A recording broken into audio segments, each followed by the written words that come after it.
बरसाने वाली गाड़ी थी, आंसू गोला छोड़ने वाली गाड़ी थी, रबर गोली छोड़ने वाली गाड़ी थी, अग्निशमक की गाड़ियां थी, जैसे मानो किसी आतंकवादी से लड़ाई में आए हैं। इतने बेशरम, इतने निर्लज्ज हो चुकी है आज यह सिस्टम। आज हो सके आज भी मेरी बातों को कुछ लोग तोड़ मोड़ के प्रस्तुत करेंगे कि विधायक के बोल सुनिए। अरे उनको नहीं मालूम है विस्थापन का दर्द क्या होता है। अगर वे विस्थापन को अध्ययन कर लेते तो शायद ये बोली बोलने का अवसर नहीं देखते।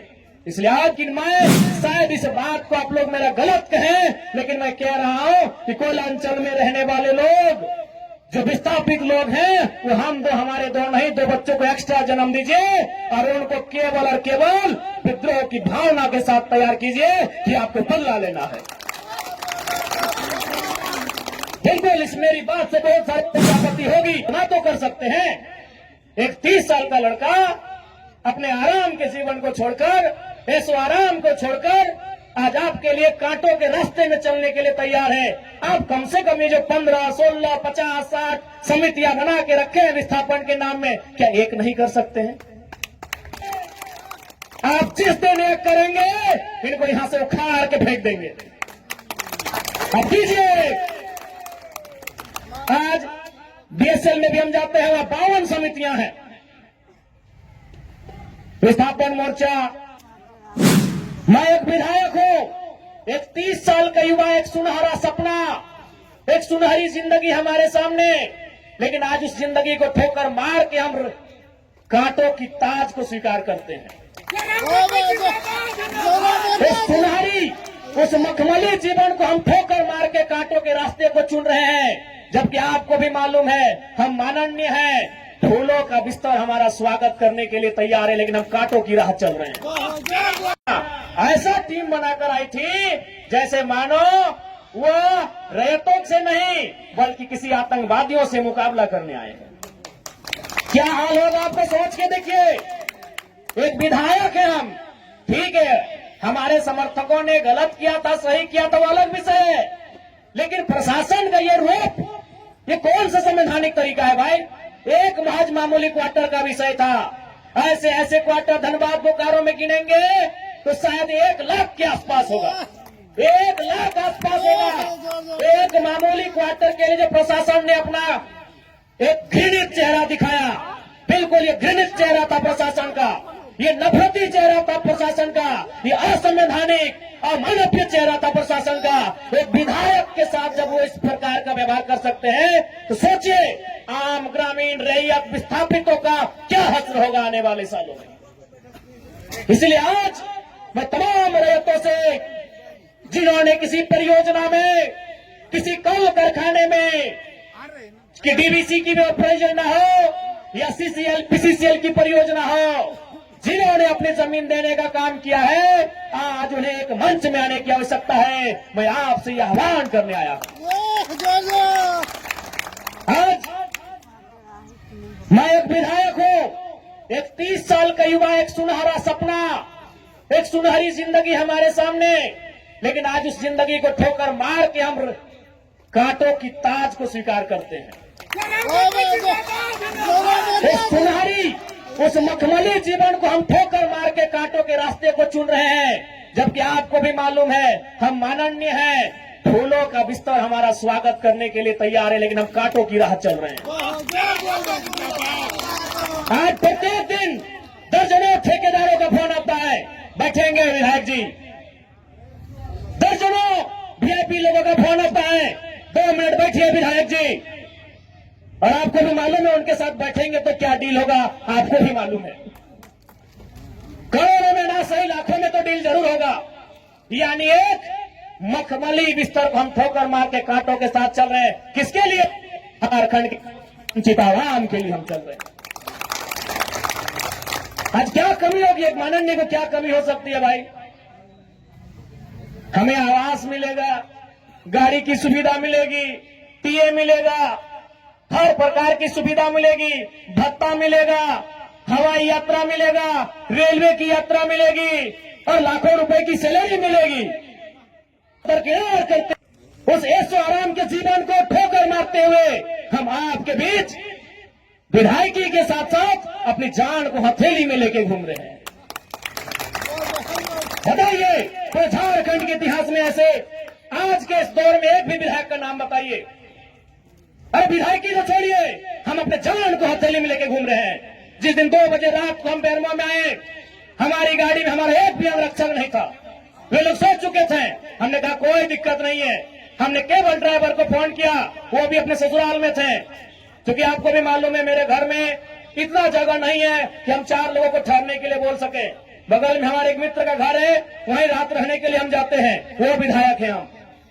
हमने तुरंत कहा कि अगर हम अपने अंगरक्षक को लेने के लिए जाएंगे तो शायद 10 से 15 मिनट का लेट होगा, उतना देर में हम कम से कम दुबरी की दूरी पार कर जाएंगे।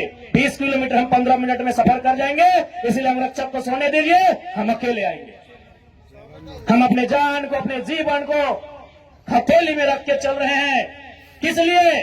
ताकि आज झारखंड की शोषित वंचित जनता को न्याय मिल सके। तो आप इतना तो कर सकते हैं, एक 30 साल का लड़का अपने आराम के जीवन को छोड़कर, ऐसो आराम को छोड़कर आज आपके लिए कांटों के रास्ते में चलने के लिए तैयार है। आप कम से कम ये जो 15, 16, 50, 60 समितियां बना के रखे हैं विस्थापन के नाम में, क्या एक नहीं कर सकते हैं? आप जिस दिन एक करेंगे, इनको यहां से उखाड़ के फेंक देंगे। अब कीजिए। आज बीएसएल में भी हम जाते हैं, वहां 52 समितियां हैं। विस्थापन मोर्चा, विस्थापन क्रांतिकारी मोर्चा, विस्थापन उलगुलान मोर्चा, तो विस्थापन इनकलाब मोर्चा, 52 से 50 समितियां हैं। आप अपने आप को एक कीजिए।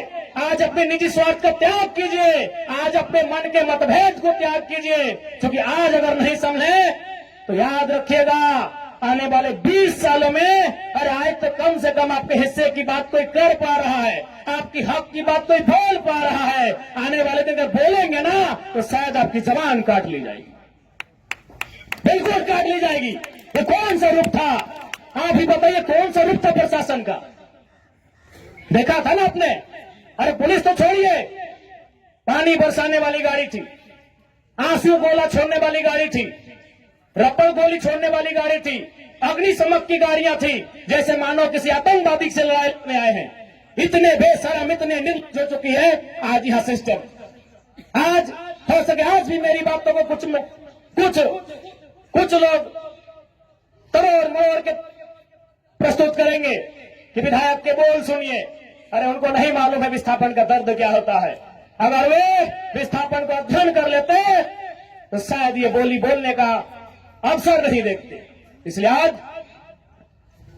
मैं आपको स्पष्ट कहना चाहूंगा, और मैंने विधायक बनने से पहले ही कहा था, मैंने सांसद का चुनाव लड़ने से पहले ही कहा था कि आज जो हाल मैं देखता हूं पूरे झारखंड का, आज जो मैं अफसरशाही का व्यवहार देखता हूं, आज जो मैं प्रबंधन की मनमानी देखता हूं, मैंने बहुत दुखी होकर कहा था कि मैं पीएचडी का स्कॉलर हूं, लेकिन मैं शायद इस बात को आप लोग मेरा गलत कहें, लेकिन मैं कह रहा हूं कि कोयलांचल में रहने वाले लोग जो विस्थापित लोग हैं, वो हम दो, हमारे दो नहीं, 2 बच्चों को एक्स्ट्रा जन्म दीजिए और उनको केवल और केवल विद्रोह की भावना के साथ तैयार कीजिए कि आपको बदला लेना है।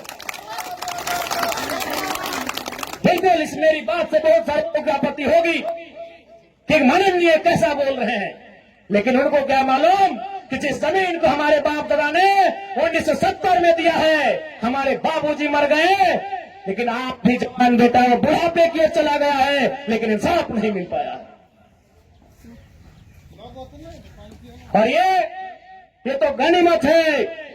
झारखंड के किसान भोले भाले हैं, झारखंड के किसान सरल हैं, झारखंड के किसान सीधे साधे हैं कि आज 1970 की लड़ाई को घिस कर अपने जीवन को, अपने खून को गला गला कर लड़ रहे हैं। अरे ये बंगाल याद होगा तो 1964-65 का दौर था। एक दिन पहले कुछ जमींदारों ने, कुछ सामंतवादियों ने एक किसान को मारा था। उन्होंने नक्सलवादी और नक्सलवादी जैसे घटना को अंजाम दे दिया था। 1 दिन पहले। ये तो झारखंड के किसान हैं कि 70 साल से बर्दाश्त कर लिए। बंगाल के किसानों ने 1 दिन बर्दाश्त नहीं किया था। आज आप नक्सलवादी सुनते हैं ना, नक्सली नक्सली नक्सली, ये डिक्शनरी का वर्ड नहीं है। नक्सली कोई पूरा वर्ड नहीं है। नक्सली बुरा हो सकता है, नक्सली वर्ड पूरा वर्ड नहीं है। नक्सली एक्चुअल में वास्तव में बंगाल में दार्जिलिंग जो क्षेत्र है वहां एक गांव है, उसका नाम है नक्सलवाड़ी। नक्सली कोई डिक्शनरी का शब्द नहीं है जिसको हम लोग झारखंड में सुनते हैं नक्सली। एक बंगाल का गांव है, उसका नाम है नक्सलवाड़ी। उसी गांव में घटना घटी थी। किसानों को कुछ जमींदारों ने, जमींदार को आप प्रबंधन से ही तुलना कर सकते हैं, जमींदार को आप प्रशासन से तुलना कर सकते हैं, तो कुछ जमींदारों ने, उस किसान का नाम था जंगल संथाल। लगभग 6 फुट ऊंचाई का वो किसान था, उसका नाम था जंगल संथाल। उस किसान के कुछ साथियों को लाठी डंडे से पीटने का काम किया था। बदले में एक ऐसा क्रांति आती है, उसे आप नेगेटिव कहिए पॉजिटिव कहिए, वो भी सही नहीं है कि आज उसे नक्सलवाद, नक्सली और नक्सलवादी का नाम दिया गया। वे किसानों की घटना थी। और उसकी तुलना में तो झारखंड के लोग सीधे साधे भोले भाले लोग हैं। आज 70 साल से पिस रहे हैं, आज 70 साल से घिस रहे हैं। आज कई पीढ़ियां बर्बाद हो गई। आंखों के सामने बूढ़ी माँ इलाज के अभाव में तड़प तड़प के मर गई। आंखों के सामने जवान बेटा बेरोजगारी से तंग आकर खुदकुशी कर लिया। आंखों के सामने इतनी घटनाएं घट गई। आंखों के सामने इतनी घटना घटने के बाद भी आज झारखंड बर्दाश्त कर रहा है। ये बंगाल होता तो आज नक्सलबाड़ी जैसी कई घटनाओं को अंजाम दे चुका होता। फिर भी